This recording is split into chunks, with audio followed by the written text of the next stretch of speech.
কিছু মনে করো না মা, তোমার ননদটি নেহাতি একটি অসভ্য, অভদ্র, বেয়াদব, একটা পুচ্ছ কাটা বাঁদর ছাড়া আর কিচ্ছু না। Mind your language. চোখ নামিয়ে কথা বলো। ভুলে যেও না তুমি কৌশল্যা মুখার্জির সামনে দাঁড়িয়ে কথা বলছো।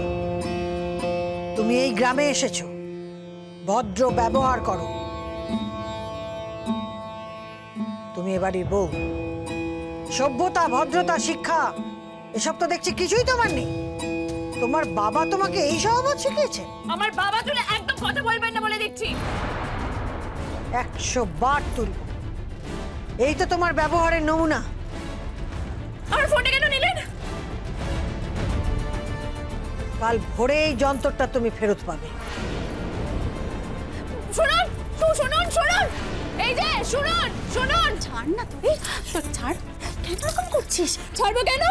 উনি আমার ফোন নিয়ে যাওয়ার কে? হ্যাঁ, এটা কিন্তু আমার স্বাধীনতা হস্তক্ষেপ হচ্ছে।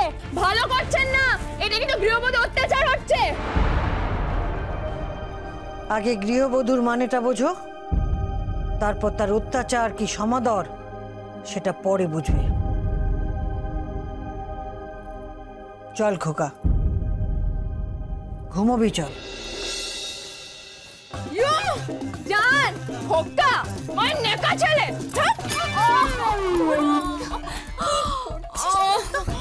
লাগলো।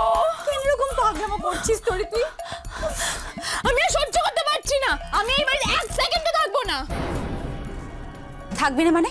কালকে তোর ভাত কাপড়, তারপর ফুলসজ্জা, তুই বলছিস থাকবি না?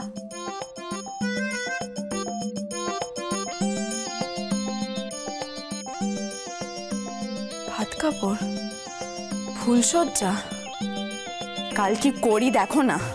কাল এমন কর্মকাণ্ড করব না যে বাপের জন্মেও ভুলবে না। কি করবি তুই সেটা কালকেই দেখবে।